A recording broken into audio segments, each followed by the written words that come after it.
Bonjour tout le monde, aujourd'hui on se retrouve pour la vidéo des produits terminés. Le panier est bien rempli. Ça fait pas mal de temps que je n'ai pas filmé cette vidéo là, donc c'est parti. Premier produit que j'ai fini, il s'agit d'un déodorant Schmitt. Donc celui-ci c'est le Coconut and Apple. Vous savez, ce sont les déodorants en stick mais un petit peu sous forme de crème. En gros ça se fond à l'aisselle. C'est sans aluminium, sans propylène glycol, sans artificiel fragrance. C'est vegan et cruelty free. Et bah franchement celui-ci j'ai adoré. J'avais également acheté celui-ci là, la bergamote. J'adore l'odeur, mais alors par contre dedans vous avez du bicarbonate il me semble. Celui-ci il a un petit peu tendance à irriter les aisselles. Moi il m'irrite un petit peu, donc je vous avoue il est un petit peu mis de côté, je l'utilise pas vraiment. Alors que celui-ci il est très doux, moi il ne me fait pas transpirer. Enfin en fait je transpire très légèrement. Alors à moins de faire une activité ultra intensive, mais par contre aucune odeur. Donc ce produit là j'adore. Je l'ai racheté en version thé au jasmin et j'ai racheté cette version là.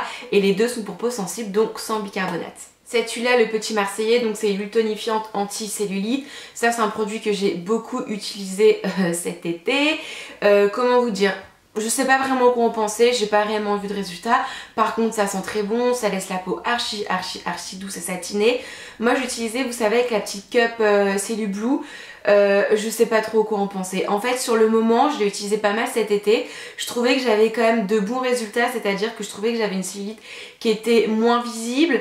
Par contre ça m'a, enfin pas l'huile hein, mais la petite Cellublue là, je sais même plus la marque que j'ai, la petite ventouse bleue ultra connue. J'ai l'impression que ça m'a clairement pété des vaisseaux, et pourtant j'y allais quand même assez doucement, je frottais pas comme une malade. Donc je sais pas, cette huile là du coup je la rachèterai pas parce que j'ai pas vu de réel résultat et je l'utilisais avec la petite ventouse. Je vous avouerai que je l'ai complètement mise de côté, je l'utilise plus du tout, je sais même pas où elle est. D'ailleurs j'ai besoin de vous, si jamais vous connaissez des bons produits anti-cellulite, n'hésitez pas à me dire tout ça en commentaire. De Cellublue aussi, vous savez, il existe la petite machine, alors ça je la vois partout. Ça me donne bien envie d'acheter, donc si jamais vous l'avez déjà testé, n'hésitez pas à me dire en commentaire ce que vous en pensez. Ce baume à lèvres Nuxe, donc ça c'est le rêve de miel, donc ce petit pot là de 15 grammes, bon ils disent valable 6 mois, moi je vous avouerai que ça me dure 1 an. C'est un de mes baumes à lèvres préférés, donc en format pot comme ça, moi je le laisse sur ma table de nuit, je le trouve vraiment génial. Quand j'ai vraiment des lèvres très sèches, pourtant je mets pas de rouge à lèvres, rien de tout ça, elles sont très sèches, ça me tire, sensation d'inconfort horrible, et vraiment ça c'est un des baumes à lèvres que j'ai le plus réparateur. Il y en a un, le même en version stick qui fonctionne très bien, mais celui-ci je le mets plutôt dans mon sac à main parce que dans le sac à main j'aime bien avoir des sticks histoire de pas plonger le doigt dedans qui est pas forcément propre.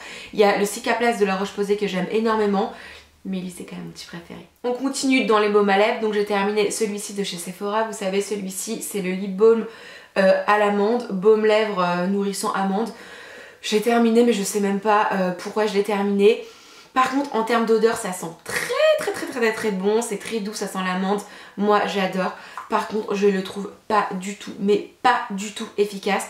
Ça c'était un truc que j'avais dans mon sac à main, et par exemple la dernière fois je suis partie à Barcelone et l'avion, encore une fois, ça m'a tué les lèvres, pourtant c'est 1h30 d'avion, ça m'a tué les lèvres.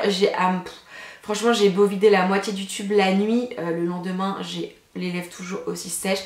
En gros ça, j'ai l'impression que ça met comme une couche, un petit peu une petite pellicule de produits gras. Ça vient pas réparer, ça vient pas nourrir mes lèvres, ça est juste une petite pellicule, mais ça ne répare pas. Du moins sur moi c'est ce que je ressens, je le sens comme ça. Non, clairement je le rachèterai pas. Par contre de Sephora et toujours à l'amande, j'ai terminé un masque pour les pieds. Donc vous savez c'est comme une grosse chaussette un petit peu en plastique. Vous le laissez au moins 30 minutes, 1 heure. Moi je dors avec quand mon copain n'est pas là, quand il part en déplacement ou quoi, je dors avec. Ça c'est un produit que je rachète archi souvent. J'adore, ça sent bon, ça laisse les pieds archi doux. Ça me gêne pas pour dormir. Le lendemain matin j'ai des pieds d'une douceur absolue. J'adore. Cette huile de douche Dermo UHT de Roger Cavaillès, donc ça c'est, je vous en ai déjà parlé plusieurs fois. C'est un produit que j'adore, c'est génial pour les peaux atopiques, donc c'est-à-dire les peaux qui grattent, les peaux avec de l'eczéma, les peaux qui démangent, les peaux qui sont irritées. Ça sent super bon, c'est une odeur vraiment très agréable. Ça laisse la peau ultra douce, j'adore. Cette poudre libre là, Laura Mercier, donc c'est la poudre, la loose powder en transparente, translucente.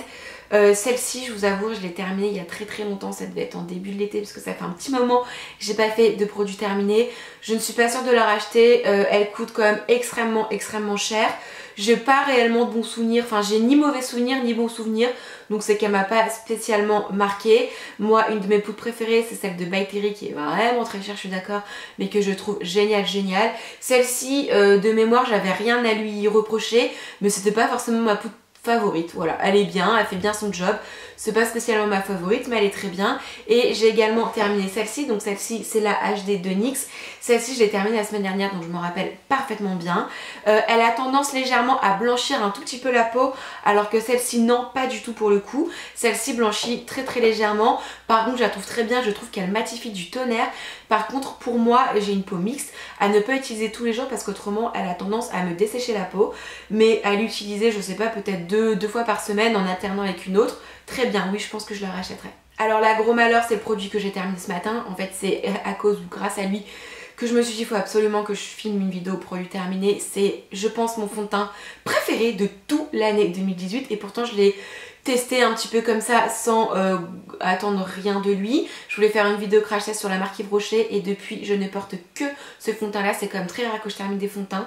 Donc c'est le fond de teint Yves Rocher Zéro Défaut, fond de teint peau parfaite 14 heures. C'est celui que je porte aujourd'hui. C'est ces derniers petits moments de vie. Je l'ai en teinte beige sang, je l'adore. Je trouve qu'il a une couvrance légère à moyenne, on va dire légère plus.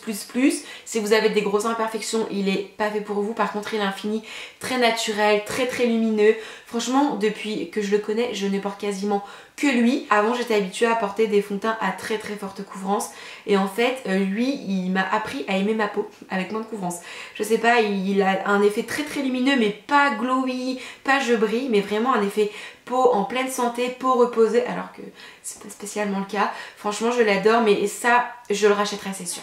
Le mascara Paradise L'Oréal Extatique, j'adore ce mascara. Celui-ci, c'est mon mascara préféré en termes de mascara de grande surface. Je trouve qu'il apporte un volume extraordinaire, beaucoup de longueur.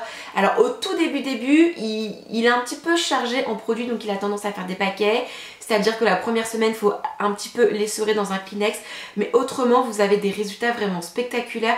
Moi, j'ai un volume de fou, beaucoup de longueur, sans paquet. Il ne s'émiette pas, tient toute la journée.